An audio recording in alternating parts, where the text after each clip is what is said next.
Alors aujourd'hui, je voulais répondre à deux questions que j'avais eues par rapport à la méthode GTG. La première, elle demandait est-ce que on peut faire deux exercices avec GTG.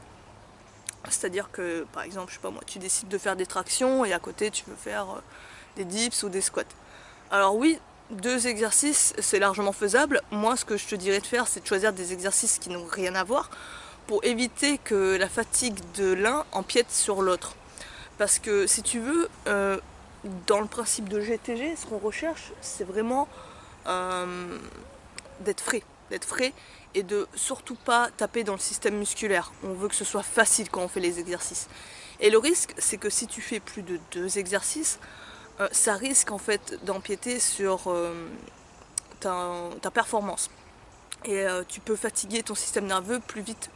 Donc on va éviter de faire plus de deux exercices, mais deux exercices c'est largement faisable. D'ailleurs c'est ce que conseillait Pavel dans Le Guerrier Nu, le livre qu'il avait écrit là-dessus. Et il te conseillait que tu pouvais tout à fait faire par exemple les pompes et les squats. Deuxième question, c'était combien de temps on peut utiliser la méthode GTG. Par exemple, la personne me demandait est-ce que je peux utiliser GTG pendant 5 mois. La méthode GTG, c'est vraiment une méthode d'intensification, c'est-à-dire que tu vas faire quelque chose d'assez inhabituel, tu vas utiliser de la haute fréquence, tu vas t'entraîner quasi tous les jours en fait, avec un volume qui peut être assez élevé, 8 séries, 10 séries, voire même il y en a ils font 20 séries par jour.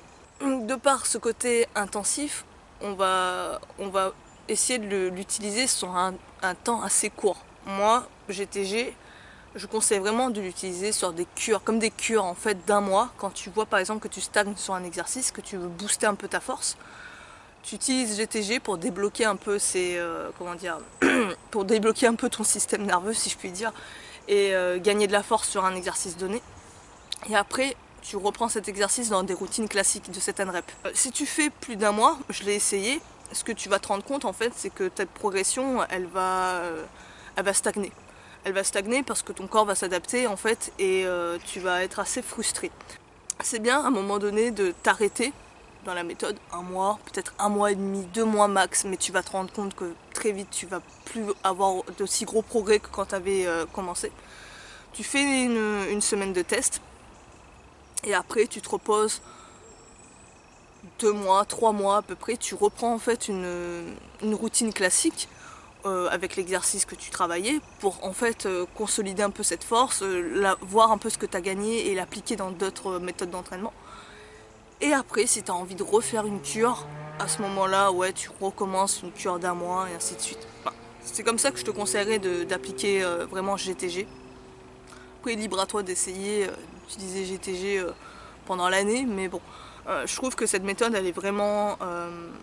elle aide à débloquer des plateaux. C'est vraiment une méthode pour débloquer des plateaux et pas une méthode... En fait, c'est pas ce côté où tu vas progresser infiniment parce que ah t'as vu que GTG, putain, ça te permettait de gagner de la force et tout, donc forcément si je l'utilise pendant toute l'année, tous les jours, je vais avoir un gain de force stratosphérique. Non, non, en fait, à un moment donné, ton corps il s'adapte, il voit en fait ce que tu lui as mis dans la gueule, il se dit ok, bon, je sais quoi faire maintenant, je vais rester sur mes acquis et tu vas voir que ta progression va beaucoup ralentir en fait. Et ça veut pas dire que GTG fonctionne pas, ça veut dire que ton corps à un moment donné il s'adapte et qu'il faut pas hésiter à changer de routine pour le challenger. Donc voilà, c'était tout ce que j'avais à te dire. Si tu as peut-être des remarques à rajouter ou des suggestions, n'hésite pas à aller t'inscrire à la newsletter d'ailleurs. Je t'envoie à peu près chaque semaine des mails un peu sur tout, ma philosophie, des recettes, ça peut être sur l'entraînement, ça peut être plein de choses en fait là-dessus. C'est des contenus que je partage pas vraiment. Apparemment il est très apprécié le contenu que je propose sur les mails, donc c'est gratuit, n'hésite vraiment pas à aller checker ça. Et sur ce, ben moi je vais te laisser là-dessus, je te dis à la prochaine, à plus.